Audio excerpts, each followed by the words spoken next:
नमस्ते। आज के समय में तनाव किसे नहीं है। हम सब जानते हैं कि तनाव आज की बहुत बड़ी समस्या है। काम का तनाव, घर का तनाव, अपनों का तनाव, हर चीज का तनाव। प्रतिस्पर्धी के भारी इस दुनिया में तनाव की ऐसी एक चीज है जो हर जगह पर मौजूद है। लेकिन इस समय में और नहीं, तनाव हर जगह पे है। तनाव से लड़ने का वक्त आ गया है और इस लड़ाई में आपके साथ देने के लिए हाजिर हैं हम। इस तनाव से बचने और लड़ने के तरीके से आज हम आपको वाकिफ करवाएंगे। मैं वंदना चावड़ा और मेरी पूरी दल आपका स्वागत करती है। हमारे साथ मौजूद है श्रीमती सेजल जोशी जी, एक हिप्नोथेरेपिस्ट प्रैक्टिसर हैं। मैं उनका धन्यवाद करते हुए उनका हार्दिक स्वागत करना चाहूंगी। मैम, आपका हार्दिक स्वागत है। आज श्रीमती सेजल जोशी हमें तनाव और उससे जुड़ी कई बातें बताएंगी और इससे समझौता करने के लिए और उनके उपाय, और हम उनसे सलाह मशवरा करेंगे। तो मैं चाहती हूँ कि विनीत पांचाल अपना पहला प्रश्न रखें।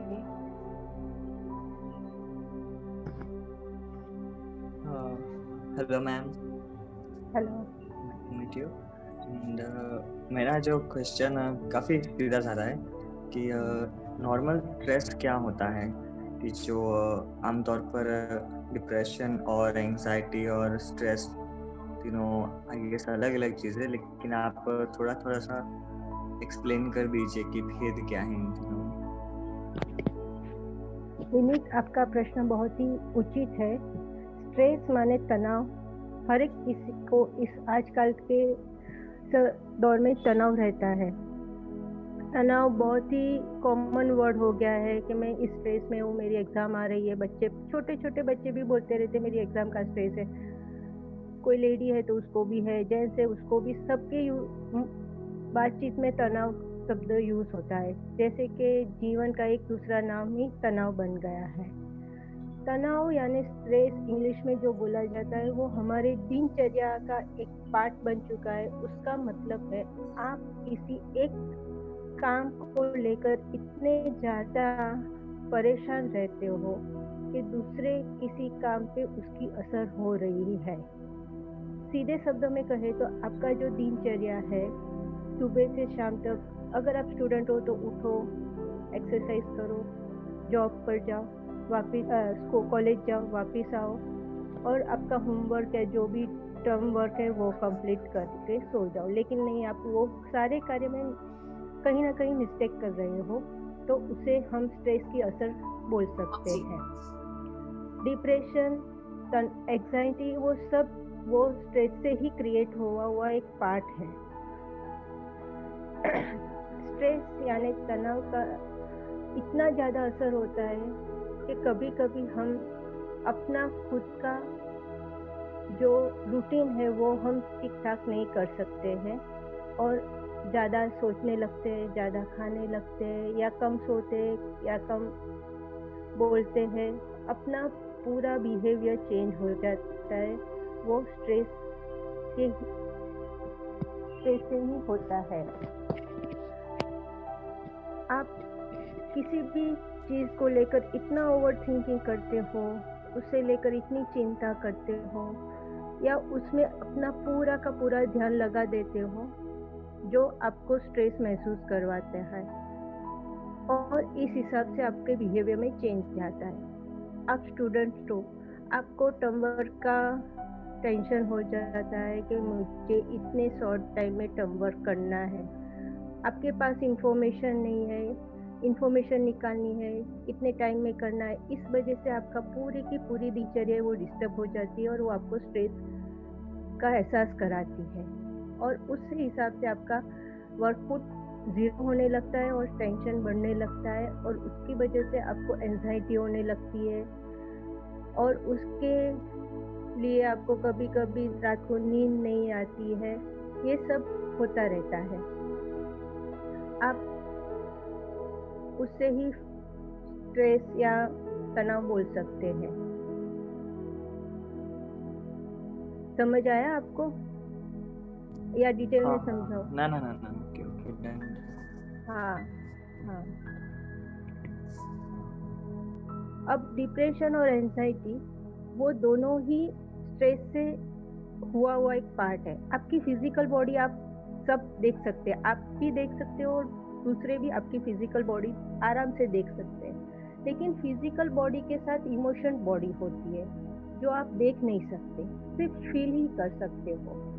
वो इमोशन जब हर्ट होता है और इमोशन बैलेंस में नहीं रहता तो स्ट्रेस वहाँ से पैदा होता है। जो आपके इमोशन हर्ट हुए हैं वहाँ से पैदा हुआ है। जैसे मैंने बोला आपको टर्म वर्क करना है, आपको टर्म वर्क बिल्कुल 100% मार्क मिले इतना अच्छा करना है। वो आपका स्ट्रेस क्रिएट हुआ, वो आपका इमोशन के आई एम द बेस्ट, वो इमोशन आपका जो है वो इतना बढ़ जाता है कि आपको स्ट्रेस करता है। और उसके लिए आप चिंता करते रहते हो, मैं कहाँ से अच्छी माहिती निकालूं, कहाँ से इंफॉर्मेशन कलेक्ट करूं, कैसे लिखूं, किसके पास प्रिंट करवाऊं, किससे ये करूं। वो ओवर थिंकिंग बढ़ने लगता है, चिंता बढ़ने लगती है। इस हिसाब से आपका पूरा शेड्यूल खराब हो जाता है। कोई बच्चे ऐसे होते हैं कि पूरी रात जाकर मेहनत करते हैं और कोई बच्चे ऐसे होते हैं कि वो डाउनलोड करते हैं कि भाई मुझे नहीं करना है, जो होगा वो देखा जाएगा। लेकिन वो भी उनकी एक स्ट्रेस ही है। वो अवॉइड करते रहते हैं कि मुझे ये करना है लेकिन अभी नहीं, मैं बाद में करूँगा। वो भी एक स्ट्रेस का ही है। और उस जब ज़्यादा मल्टीपल बार बढ़ जाता है तो उसे डिप्रेशन आने लगता है। स्ट्रेस में मल्टीपल टाइम फेलियर होता है तो उसे डिप्रेशन आ जाता है। Okay, thank you ma'am. अगला सवाल मेरा आपसे यह है कि जैसे आप जानते हैं कि कोरोना वायरस में लोग घर पे रहते हैं और उनका जो मानसिक जो रूप से जो विकास होना चाहिए वो भी हो नहीं पा रहा है क्योंकि कोरोना चल रहा है। तो मैं ये जानना चाहूंगी और इस उम्र में और इस दौर में हर इंसान, चाहे वो बच्चा हो, महिलाएं हो, पुरुष हो, बुजुर्ग हो, वह कोरोना वायरस के कारण मानसिक समस्याओं से ज्यादा परेशान हो रहे हैं। इस तरह अनिश्चितता का माहौल फैला हुआ है। तो मैं आपसे ये जानना चाहूंगी कि इस कोरोना के दौर में हम स्ट्रेस और डिप्रेशन से कैसे लड़ें? बहुत ही अच्छा सवाल है। ये कोरोना एक पेंडेमिक बन गया है जिसकी वजह से हम सबको परेशानी हो रही है और स्ट्रेस फील हो रहा है। उसका मुख्य कारण ये है कि हम एक रूटीन में बंधे हुए थे, जो रूटीन सबका चेंज हो गया है। उस हिसाब से अपने नई दिनचर्या बनी है जो हमारी दिनचर्या पुरानी दिनचर्या से मेल नहीं खा रही है और वो स्ट्रेस बढ़ रही है। अभी ऐसे सोचा जाए तो मानसिक विकास का ही टाइम चल रहा है। आप नेट यूज़ करते हो, फ़ोन यूज़ करते हो, आपके पास पहले फैमिली नहीं था। घर पे मम्मी पापा जॉब करते होते तो घर पे नहीं रहते होंगे, लॉन्ग टाइम ऑफिस में रहते होंगे, फैमिली फ्रेंड भी नहीं रहते होंगे। आप उस टाइम पे भी फ़ोन से ही एक दूसरे से कांटेक्ट कर रहे होते हैं। अभी कोरोना में आप एक दूसरे के साथ ज़्यादा समय फिजिकली स्पेंड कर रहे हो तो उससे आपकी मानसिक स्थिति बढ़नी चाहिए, नहीं कि कम होनी चाहिए। लेकिन आज सभी ये डर रहे हैं कि ऐसा ही रहा तो मेरा विकास नहीं होगा, ऐसा ही रहा तो मैं क्या करूँगी, मैं कॉलेज नहीं जाऊँगी तो कैसे पढ़ूँगी, मैं कॉलेज ऑफिस नहीं गया तो मेरा क्या होगा। ये सब चलता रहता है। इस वजह से आपको टेंशन होता रहता है और डिप्रेशन होने लगता है। लेकिन इस फ्री टाइम को आप प्लान के साथ आगे बढ़ाओ कि आज मैं कॉलेज नहीं गई तो मैं बुक पढ़ूंगी जो मेरे कैरियर के रिलेटेड हो। मैं योगासन करूंगी, मैं मेडिटेशन करूंगी या फिर मैं कुछ नया खाना बनाने का घर पे ट्राई करूंगी। एक्स्ट्रा बहुत ही कुछ एक्टिविटी होती है जो अपने आपको फिजिकली एक्टिवेट रखती है। जब आप फिजिकली एक्टिवेट रहते हो तो आप मेंटली भी एक्टिवेट हो जाते हो और डिप्रेशन का चांस बहुत ही कम हो जाता है। न्यू लाइफस्टाइल के साथ, न्यू वर्किंग प्लान के साथ आप पॉजिटिवली आगे बढ़ सकते हो।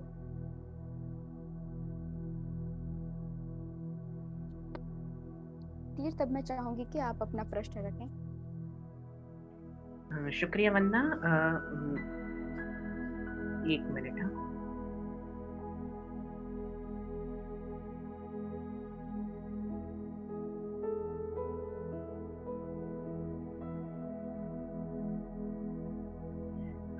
हाँ, शुक्रिया वंदना। मेरा सवाल ये है कि जैसे हर उम्र में एक ही दिनचर्या नहीं होती है और हर उम्र में बदलती रहती है दिनचर्या, तो क्या स्ट्रेस भी हमारी दिनचर्या क्षमता घटा देता है और उससे जो क्रिएट होता है उसे डिप्रेशन। जैसे आप अभी यंगस्टर हो, आप अभी जितना सोच सकते हो, टॉकेटिव हो, क्रिएटिव हो, अगर किसी कारण आपका स्ट्रेस ये सब आपकी खुशियाँ कम कर देता है तो डिप्रेशन आने लगता है। स्ट्रेस के भी डिप्रेशन मेन। मेरा सवाल ये है कि जैसे हर उम्र में एक ही दिनचर्या नहीं होती है और हर उम्र में बदलती रहती है दिनचर्या, तो क्या स्ट्रेस भी हमारी दिनचर्या जैसे जैसे बदलती है, जैसे जैसे हर उम्र से दिनचर्या बदलती है, तो ऐसे स्ट्रेस भी बदल सकता है?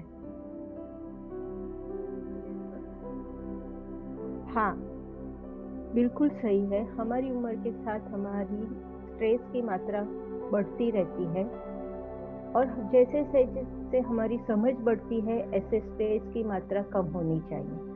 हमारा एक्सपीरियंस, हमारी पढ़ाई और हमारी सोचने की ताकत हमारा स्ट्रेस कम करना चाहिए, लेकिन आजकल बिल्कुल उससे विपरीत हो रहा है कि हमारी वो समय के साथ बढ़ती रहती है। छोटे बच्चे से लेकर बुजुर्ग तक को स्ट्रेस रहता है। बड़े लोग अपने अनुभव से वो से मैनेज कर लेते हैं, लेकिन छोटे बच्चे और यंगस्टर इसे अच्छी तरह से मैनेज नहीं कर पा रहे हैं, तो दिक्कत आती है। इसलिए ये स्ट्रेस को हमें अपने एक्सपीरियंस के साथ बातचीत करके और योग्य सलाहकार की सलाह लेकर उसे मैनेज करना सीखना चाहिए। उम्र के साथ बढ़ने की जगह उसे मैनेज करके कम करना चाहिए। Okay, thank you ma'am. अब मैं आयुष से पूछना चाहूंगी कि आप अपना प्रश्न रखें।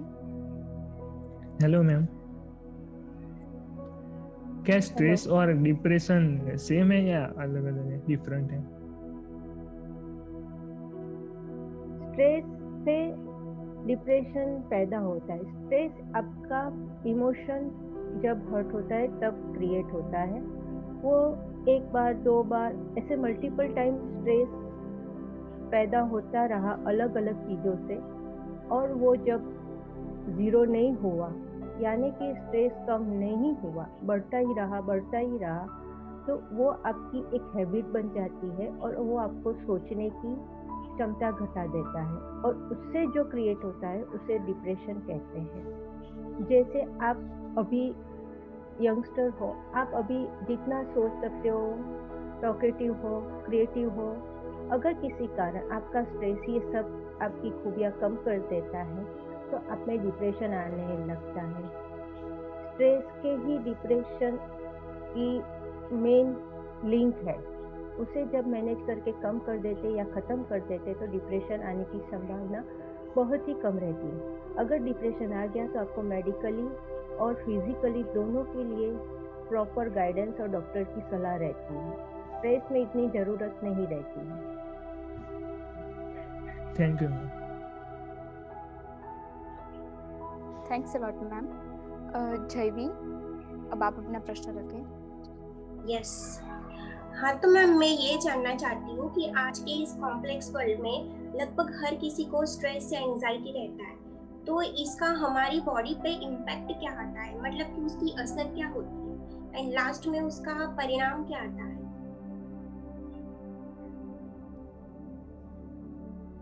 ये स्ट्रेस के परिणाम बहुत ही खराब आ सकते हैं और ये स्ट्रेस को अगर आप मैनेज करो तो उसकी पॉजिटिव इफेक्ट भी होती है। आप गोल अचीव कर सकते हो, आप अपना वेट कम कर सकते हो, आपकी फिजिकल हेल्थ बना सकते हो। ये सब आप स्ट्रेस को पॉजिटिवली तो होता है, लेकिन अगर आप उसको नेगेटिवली लेते हो तो आप में बहुत सारे डिसऑर्डर हो जाते हैं और उसके लिए आपको मेडिसिन की ज़रूरत रहती है। और स्ट्रेस के लिए अगर आप मैं उसके परिणाम रूप आप देखो तो आप अपना फ्रस्ट्रेशन मैनेज नहीं कर सकते हो, तो इसके हिसाब से स्ट्रेस बढ़ता है तो आपकी फेलियर की कैपेसिटी बढ़ जाती है, आप में सोचने की क्षमता कम हो जाती है, आप में डिसऑर्डर पैदा होने लगते हैं। ये सब उसके ही साइड इफ़ेक्ट है। और ज़्यादा बढ़े तो आपको डायबिटीज़, प्रेशर, कार्डियो फेलियर और बहुत से ऐसे प्रॉब्लम्स क्रिएट होते रहते हैं बॉडी में, जो आपके बॉडी को फिजिकली अनहेल्दी बना देती है और आप कार्य करने के लिए बिल्कुल सक्षम नहीं रहते हो। ये स्ट्रेस के परिणाम होते हैं। इससे ज़्यादा बहुत सारे प्रॉब्लम होते ही रहते हैं बॉडी स्ट्रेस के। इससे आपकी मेंटल हेल्थ भी बिगड़ जाती है, आपकी पर्सनालिटी चेंज हो जाती है, ये सब होता है। इसको मैनेज करने के बहुत ही सिंपल इक्वेशन होते हैं। आपको खुद पे बहुत ज़्यादा कॉन्फिडेंस बना के रखना है। स्ट्रेस हर एक के पास होता है, छोटे बच्चे से लेके बुजुर्ग तक को, लेकिन उसके मैंने बोला कि बुजुर्ग उसको स्ट्रेस को कम कर सकते हैं क्योंकि उसके पास अनुभव होता है। अनुभव यानी कि उसका खुद पे कॉन्फिडेंस। आप अपने कॉन्फिडेंस पे बने रहिए। आपको जो मिलना है, जो पाना है, उसके लिए आराम से बैठ के सोचिए, उसका पॉइंट नक्की कीजिए, क्या कितने तक उसे कैपेबल है उसे अचीव करने के लिए। जब तक आपका वो प्रोजेक्ट खत्म नहीं होता, वो कॉन्फिडेंस बिल्कुल ही कम मत कीजिए, तो स्ट्रेस नहीं आएगा। आप योग कीजिए, आप मेडिटेशन कीजिए, साउंड मेडिटेशन कीजिए। आजकल तो ऑनलाइन बहुत सारे मेडिटेशन होते हैं, योग होते हैं। फिजिकली एक्टिविटी रहिए। अगर आपको किसी बात के लिए टेंशन हो चुका है, आपको तुरंत ही पता चल जाएगा कि आप बात बात पे गुस्से हो रहे हो, या ज़्यादा खा रहे हो या कम खा रहे हो, चिंता की वजह से आपको वॉमिटिंग हो रही है, ऐसा कुछ भी छोटे छोटे सिम्टम्स हो गए, बिना गर्मी के ढेर सारा पसीना आने लगेगा, या फिर आपको बार बार कुछ ऐसी चीज़ खाने की इच्छा होगी जिससे आपको, जैसे चॉकलेट या कोई ऐसी स्मेल लेने की इच्छा होगी जो आपके रूटीन वर्क में उसकी ज़रूरत नहीं रहती, लेकिन जब स्ट्रेस में होते हैं तो उसकी ज़रूरत बढ़ जाती है। तब आप ये सब मॉनिटर करेंगे अपने आप में, तो आपको स्ट्रेस पता चल जाएगा। तुरंत ही अपने आप का कॉन्फिडेंस बढ़ा दीजिए कि मैं ये करने के लिए बिल्कुल ही कैपेबल हूँ।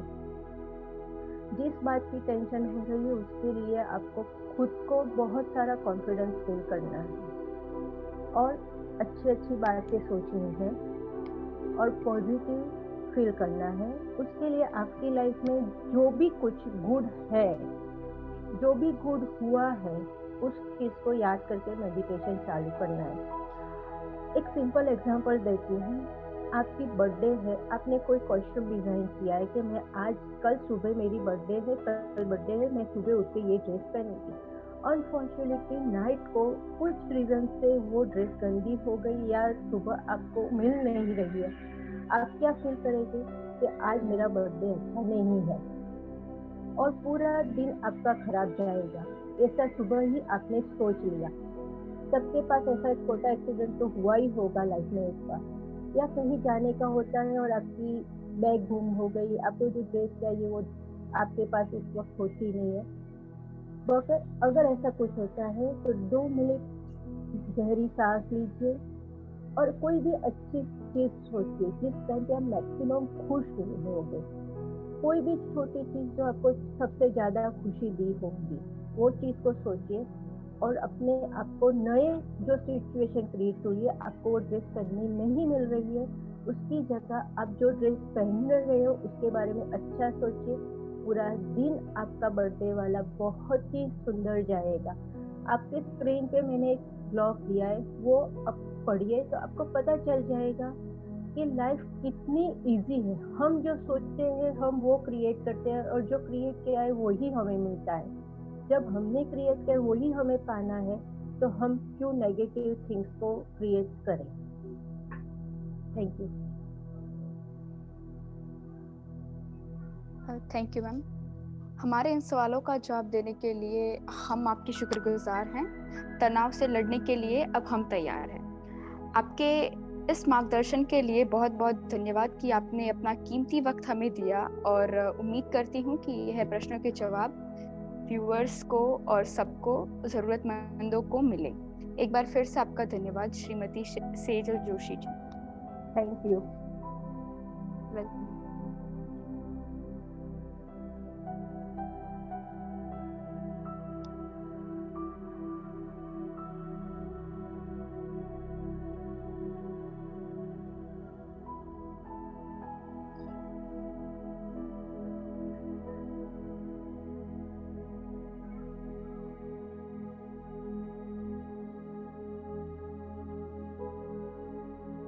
Hello everyone. My name is Javi and today I'm going to share the 4 super easy meditation that will help you to get rid of stress, anxiety and any other mental illness. So let's start. So the very first meditation, in which you just need to rub your palm like this and then put it on your eyes very softly. Like this.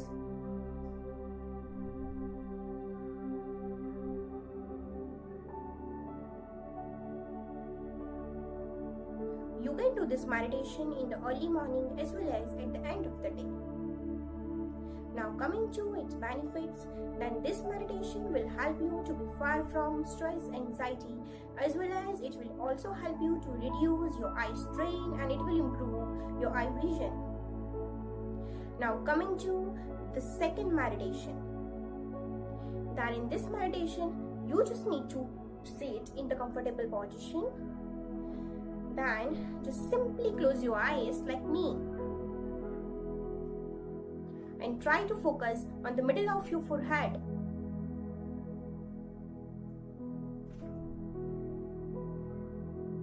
You can sit in this position for 1, 2 or 3 minutes. You can adjust the time according to yourself. Now coming to the advantages of this meditation, then this meditation will help you to improve your tolerance power as well as it will also reduce your substance addiction. And this is the best curing for stress, anxiety and any other mental illness. Now moving to the third meditation. In this meditation, you just need to push this part of your palm exactly below your last finger for continuously 1 minute. You can do this meditation each and every place and any time. Now coming to the benefits of this meditation, then this meditation will help you to get rid of negative emotions as well as it will also help you to be focused on your present. And this is the best meditation for stress and anxiety patients. Now moving to the fourth meditation. In this meditation, you just need to inhale from your nose and exhale from your mouth like this.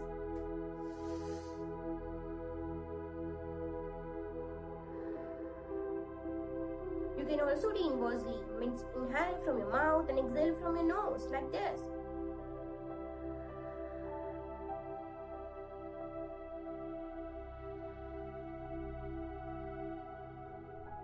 You should do this meditation at least for 10 minutes per day. This meditation will help you to be far from stress, anxiety and any other mental illness. As well as it is very effective in current COVID-19 situation. It is very helpful to make your respiratory tract free from germs. So try this meditation at your home. I'm sure it will be very helpful to you all, especially for stress and anxiety patients. And thank you so much for watching this.